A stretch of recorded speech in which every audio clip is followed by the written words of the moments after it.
Sa pork chop na mabenta, malutong ang balik na kita.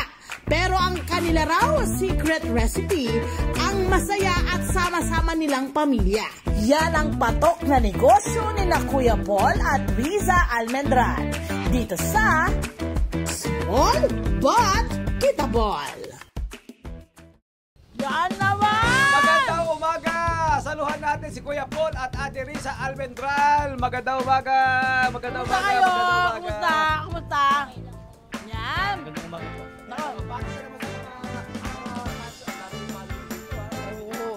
Actually, marami nakapaligid sa atin ngayon dito. Good morning po sa kababayan natin. Batiin mo naman yung mga kabarangay natin dyan, Ate Riza. Magandang umaga po sa mga kabarangay ko dyan, Barangay Kanlalay. Yan! Okay, kwentuhan muna tayo ha. Sa talaga, tinatawag tayo. Una at higit sa lahat, syempre, ang pinag-uusapan natin dito ay pagkain. Ipakita naman natin yung mga pagkain na nilalantakan natin dito kasama ng mga kabarangay na dito. Ang best-selling dito ay yung kanyang pork silog. Ayun, ano yung pork silog? 85 pesos. Ano ang pinagbulan ng sikat nyong original pork chop? Nagmula po kami sa pork chop po na nag-umpisa kami sa 6 na piraso lang. Oo. Hanggang sa dumami hanggang naging 200 pieces sa isang araw ginagawa namin.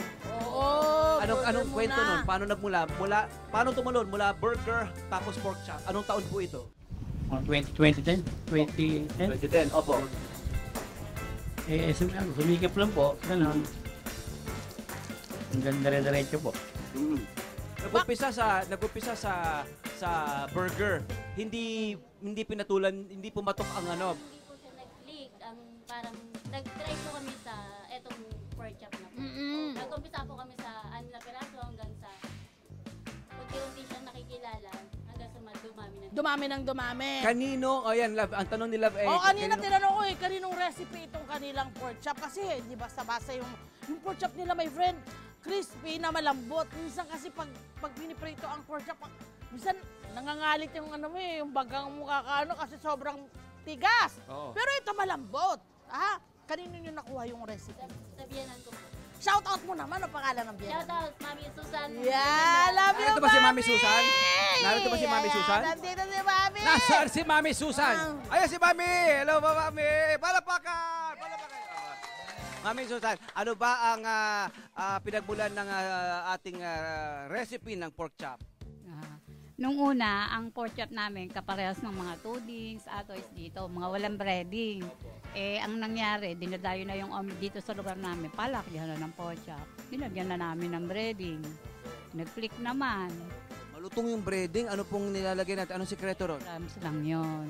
Hindi yun yung breading. Bread drums lang, walang iba.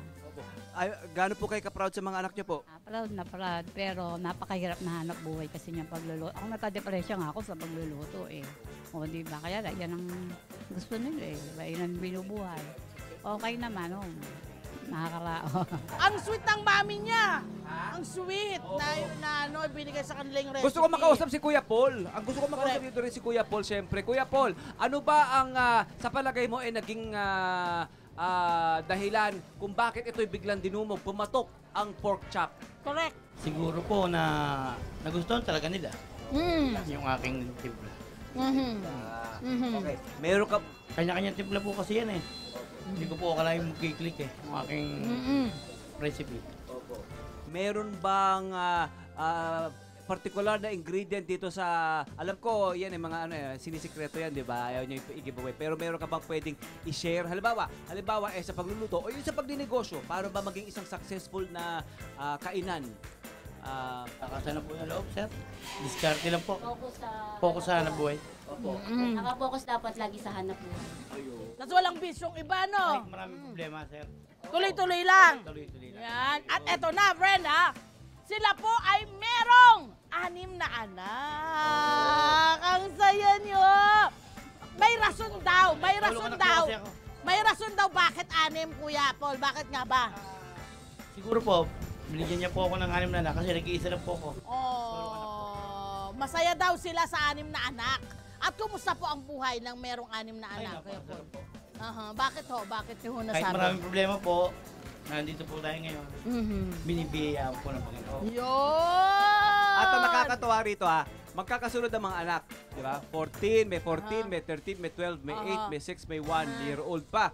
Tapos, nakakatuwang malaman, mga kabarangay, yung primero, ang pangalan ng kanilang negosyo ay sa kung ilan ang anak. Paano ba yun? Nag-umpisa sa 3R, Oh! 5R po. Oh! Tapos, ngayon po, yun na po si Kuya Paul. Kuya Paul na lang. Kasi natadagdagan. Papalit-palit ka naman yung pangalan ng negosyo. Para ano? Para... Ano na po? Oo! Yun na talaga. Diba? Yun na talaga. Nakapako na, Oh. di ba? Ano yung mga naitutulong po sa inyo nitong inyong pagninegosyo sa buhay po ninyong, ng pamilya po ninyo? Malaking tulong to sa amin, lalo na kasi may 6 na anak kami. Napapag-aral namin sila kahit nasa public lang. Hindi naman lahat ng public wala tayong ginagawa. Ibig sabihin, nasusuportahan namin ang pangangailangan ng mga anak. Napapakain nyo, meron kayong tahanan. Hindi ba? Magkakasama kayo. At saka, hindi lang natin dapat nilalang ang public Oh, hindi, education system. Oo. Mahusay ang public education system natin dito sa Pilipinas. Public na Oo, tama. Okay. Shout out! Correct. At nakita natin, lumago na nga lang lumago. Nadagdagan na. Abi, nakita nyo may listahan nila sa Oo, likod. tingnan nyo to Mahaba na ang pila. Unahin, ito yung mga kinakain natin dito. Ito yung mga bestseller, na pinupunta ng mga kabarangay natin dito. Meron siya rito. Ito yung bangsilog, bangus, sinangag at itlog. Yan ay, magkano po yan? 80 pesos. 80 pesos lamang. Tingnan mo, ang taba, ang laki ng bangus. Ito naman yung chicken nila. Tama, no? Ito po yung chicken, silog. Magkano po yan? 75 pesos. 75 My pesos. friend, tsaka Oh. pag Meron talagang kapag mahilig ka gusto mo sa double, ulam, Oh. pwedeng magdoble-doble. Double pork chop with rice and egg. 145. Kung sakali po, pwede rin po 2 itlog. Opo, pwede po. Pwede rin. Buko dun sa, kumbaga dumami na, nanganak na, di ba? Mula sa isang pork chop na dish o recipe, meron na silang bangus, meron silang fried chicken, Hungarian sausage, chicken fillet. Paano nyo pinipili yung Siomay. mga idinadagdag na pagkain dito sa inyong business? Siya po nakaisip. Ah. Siya po nakaisip. At kumusta ang ginawa Okay nyo naman po kasi style na yon? Kasi sabi ko, magdagdag tayo baka nauumay na yung iba sa ibang Galing! recipe. Kailangan natin Mahusay. magdagdag para may iba namang pagpilian yung customer. Correct. Okay, ano pong advantage ng mag-asawa ang magkatuwang sa negosyo? Yun ang masaya. Yan po ang pinakamagandang tanong nyo kasi yan ang pinakamagandang nagtutulungan ng mag-asawa para sa hanap buhay. Kasi Correct. Doon tayo doon makikita natin ang pagmamahalan natin isa't Yun. isa dahil sa pagtutulungan natin. Ma-advise nyo ba na magnegosyo, na magandang magnegosyo ang mag-asawa? Maganda pong magnegosyo ang mag-asawa, lalo na pag lalong nagtutulungan sila lagi. Sino po nagbabantay sa kaha? Kahit naman po sila. Parehas lang po. Namamalengke, nagpre-prepare, nagluluto. Ako po yung namamalengke, ako po nagpe-prepare. Siya na po nagluluto ngayon. Yeah. Nakita mo yun? Hindi po sabay. Kasi siya po harap sa tao, ako nagluluto. Galing! Okay, last na lang po, ano po ang magkaano po ang malinis na kinikita at anong mensahe niyo po sa ating sa mga katulad po niyo na gustong magkaroon ng ganitong successful na negosyo? Ang kinikita po namin, pag nakabenta po kami sa isang araw ng, halimbawa, namumunan kami sa isang araw ng 9,000, kumikita kami sa isang araw ng 6,000 kasi nakakabenta kami ng 15K. Wow! Yes, ano? Ang linis! Oo. Kaya, ang ginagawa nyo, iniikot-ikot nyo lang. Hindi nyo ginagastos. Opo. Ang galing. Ano po mensahe niyo po? Last po, ano po mensahe niyo po sa mga gustong magkaroon ng ganitong matagumpay na negosyo? Lakasan po ng loob. Tagaan. Tagaan na po. Saka huwag Panalangin. Panalangin. Panalangin, hindi pwedeng walang panalangin, Lagi ano? pong ganun. Lagi Hindi po. pwedeng walang kinakapitan. Alam nyo na. Nandun yung Ito ano. po, pinakahuli talaga na question sa lahat ng pinakahuling question. Mari ko na po pantikman. Pwede na po. Ayan po, sige po. Ako ho! Thank you po. Ako ho! Thank you po. Pasensya na po, nakumusta ka na po. Thank you po. Malutong Ang nga, ano? sarap! Iba ang lutong ha. Tsaka, sorry ah! Sorry ah! Ang sarap talaga nito! Sabi ko, dapat yata pati yung suka binibenta nila. Binibenta rin daw nila ang suka. Magkano ang suka ninyo? 50 pesos. Bibili ako. Ang sarap. Sausaw mo sa sausawan, sarap. Kahit na hindi sausaw eh. Sarap. Ay! Nako, maraming salamat! Kuya Paul at Ate Riza sa pagpapatuloy po ninyo sa amin, sa pagpapakain po ninyo sa amin, nabusog po kami at higit sa lahat, sa pag-share po ninyo ng inyong business sa ating mga manonood. Pwede ko ba sabihin to? Sa mga kabarangay, go. Itataya ko pangalan ko dito. Itong pinakamalutong na Correct. chick silog na natikmaan. Napakalutong. Tsaka ang sarap. Hindi ko alam kung ano yung nilalagay nilang pang balot. Anong tawag doon? Yung breading.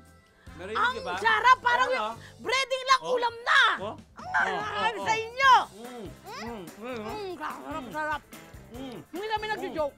Totoo yan. Ang sarap niya. Ang sarap ng pagkain nyo. Mahusay yung inyong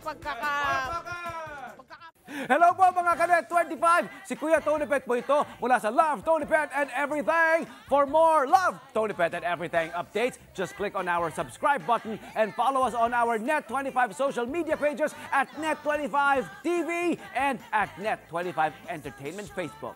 Magkita-kita po tayo!